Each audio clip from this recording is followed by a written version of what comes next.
رسول اللہ والصلاة والسلام علیک یا حبیب اللہ وعلی آلک واصحابک یا سیدی یا رسول اللہ صلی اللہ تعالی علیہ وسلم۔ ہماری گفتگو چل رہی ہے کہ غیر اللہ یعنی اللہ کے علاوہ کسی اور سے مدد مانگنا کیا قرآن و حدیث سے ثابت ہے یا نہیں، اس کے متعلق گفتگو چل رہی ہے، جس میں چند آیت کریمہ آپ نے سماعت کیا اور خصوصی طور پر مشکات شریف کی ایک حدیث پاک آپ نے سماعت کی کہ حضرت ربیعہ ابن کعب اسلمی رضی اللہ تعالیٰ عنہ، یہ صحابی رسول، ان سے نبی کریم صلی اللہ علیہ وسلم نے فرمایا سل، یعنی اے ربیعہ تمہیں جو مانگنا ہو مانگ لو۔ تو حضرت ربیعہ فرماتے ہیں کہ میں نے کہا فقلت اسألک مرافقتک فی الجنہ، فرماتے ہیں کہ میں نے حضور سے کہا کہ یا رسول اللہ میں جنت میں آپ کے ساتھ رہنا چاہتا ہوں۔ تو حضرت نبی کریم صلی اللہ علیہ وسلم نے فرمایا کہ اگر تم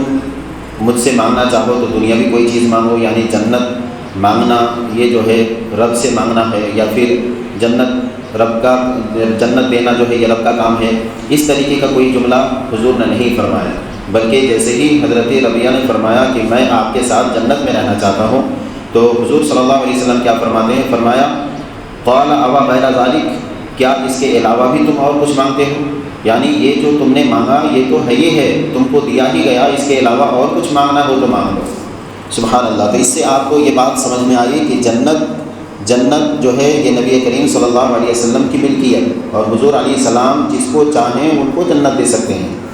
پھر حضرت ربیعہ ابن کعب اسلمی فرماتے ہیں فقلت ہوا ذالک، آپ نے فرمایا کہ یا رسول اللہ نہیں، مجھے اس کے علاوہ کچھ نہیں چاہیے، مجھے اس کے علاوہ کچھ نہیں، بس مجھے جو ہے آپ کی مرافقت یعنی آپ کی جو ہے نا آپ کا ساتھ مجھے جنت میں مل جائے، یہی میرے لیے کافی ہے۔ تو حضور نے جواب میں فرمایا قال فاعینی علی نفسک بکثرۃ السجود،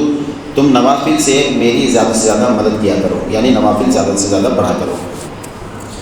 اسی حدیث کریمہ کے تحت کچھ علماء نے جو تشریحات کیے ہیں مفسرین نے اور محدثین نے، اس کے متعلق فرمایا گیا کہ سوال کو تو بالکل مطلق رکھا گیا تھا کہ جو بھی مانگنا ہو مانگ لو، کسی خاص چیز سے مقید نہیں کیا تھا۔ معلوم یہ ہوتا ہے کہ سارا معاملہ حضور ہی کے ہاتھ کریمہ پر ہے، جو چاہیں جس کو چاہیں اپنے رب کے حکم سے دے دیں، کیونکہ دنیا و آخرت آپ ہی کی سخاوت سے ہے، اور لوح و قلم کا علم آپ کے علوم کا ایک حصہ ہے۔ اگر دنیا و آخرت کی خیر چاہتے ہو تو ان کے آسمانے پر آؤ اور جو چاہو مانگ لو۔ خانہ کعبہ میں اب دیکھیے بہت اچھی بات آپ کے سامنے پیش کی جا رہی ہے، کہہ رہے ہیں خانہ کعبہ میں 360 بت رہے، خانہ کعبہ میں 360 بت رہے اور 300 سال تک رہے۔ پھر حضور صلی اللہ علیہ وسلم کے ذریعے خانہ کعبہ پاک ہوا۔ رب تعالیٰ نے فرمایا کہ جب میرا گھر کعبہ میرے محبوب کے بغیر پاک نہیں ہو سکتا تو تمہارا دل ان کی نظر کرم کے بغیر کیسے پاک ہو سکتا ہے؟ یہ کتنی بڑی بات ہے، اور یہ محدثین کی تشریح ہے اس حدیث کریمہ کے تحت۔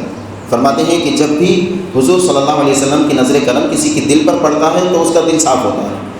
جس طرح سے خانہ کعبہ کی جو ہے نا وہ 360 بت سے وہ خانہ کعبہ پاک ہوا، بالکل اسی طریقے سے انسان کا دل اور خصوصاً مومن کا دل جو ہے حضور کریم صلی اللہ علیہ وسلم کی نظر کرم سے ہی پاک ہوتا ہے۔ اگلے محدثین کی ایک تشریح ہے جس میں فرمایا اسی حدیث کے تحت کہ ہوا الجود بالکونین وتوجہ الی خالقہا، یعنی دونوں جہاں اوروں کو بخش دینا اور خود خالق کی طرف متوجہ ہو جانا، یہ حضور علیہ السلام کی خلقت ہے۔ یعنی کہ دونوں جہاں کی ملکیت ہونے کے باوجود حضور صلی اللہ علیہ وسلم اپنے لیے کبھی کچھ نہیں کیے، اپنے لیے کوئی مال و دولت جمع نہیں کی، اپنے لیے کچھ اللہ سے کچھ نہ مانگا، بلکہ دونوں جہاں کو رب کی بارگاہ میں قربان کر کے اور ساری چیزوں کو دے کر کے اللہ کی طرف متوجہ ہو جانا، یہ حضور صلی اللہ علیہ وسلم کی خلقت ہے۔ اور ظاہر ہے کہ دوسروں کو وہی بخش سکتا ہے جو اس چیز کا خود مالک ہو۔ ابھی دونوں جہاں کو اللہ کی بارگاہ میں بخشنا،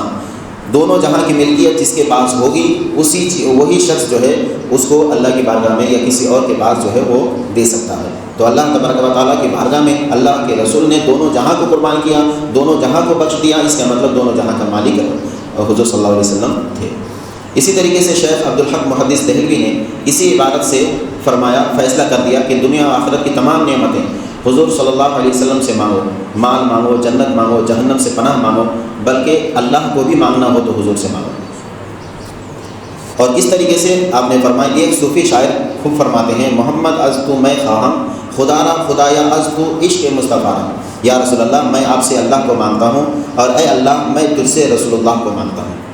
اور حضرت قبلہ عالم محدث علی پوری دامت برکاتہم العالیہ نے فرمایا کہ رب تعالیٰ نے فرمایا وَلَوْ أَنَّهُمْ إِذْ ظَلَمُوا أَنفُسَهُمْ جَاءُوكَ فَاسْتَغْفَرَ اللَّهَ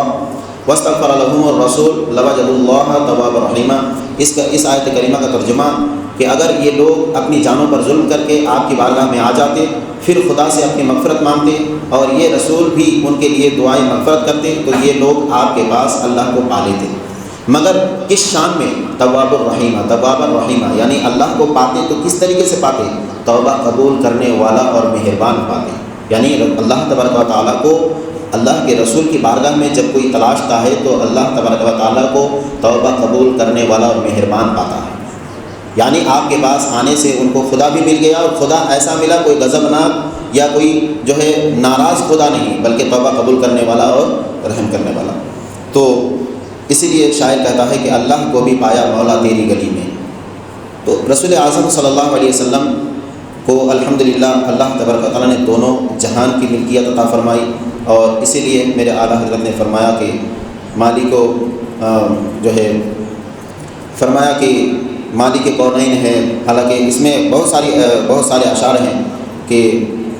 ان کے خالی ہاتھوں میں یہ ایک شعر ہے جس میں اعلیٰ حضرت فرماتے ہیں کہ دونوں جہاں کی ملکیت اللہ کے رسول صلی اللہ علیہ وسلم کے دست مبارک میں ہے۔ تو حضور صلی اللہ علیہ وسلم کو جو ملکیت دی گئی یہ اللہ کی طرف سے دی گئی، اور میں نے آپ سے پہلے ہی کہہ دیا کہ اگر کوئی نبی سے یا غیر نبی سے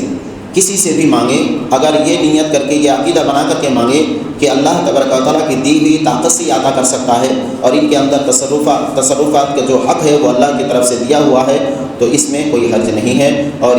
بلکہ یہ سنت انبیاء ہیں، سنت موسیٰ علیہ السلام ہے۔ حضرت موسیٰ علیہ السلام نے بھی اللہ سے حضرت ہارون کے متعلق مانگی کہ اے اللہ تو جو ہے میرے بھائی ہارون کو نبی بنا کر کے میرے لیے مددگار بنا دے۔ تو یہ قرآن میں بھی اس چیز کا نقل ہے اور اس چیز کا ذکر ہے، اور یہ سنت نبوی ہے کہ آپ غیر اللہ سے مانگو، لیکن اس نیت سے کہ اللہ تبارک و تعالیٰ کی دی ہوئی طاقت سے۔ مزید اور بھی اس کے متعلق ہے کہ انبیاء کرام کے علاوہ کیا اولیاء سے بھی مدد مانگنا جائز ہے؟ اگر مدد مانگنا ہے تو اولیاء کرام سے کس نیت سے مدد مانگنی چاہیے، اس کے متعلق بھی جو ہے چند باتیں انشاءاللہ آپ کے سامنے پیش کی جائیں گی۔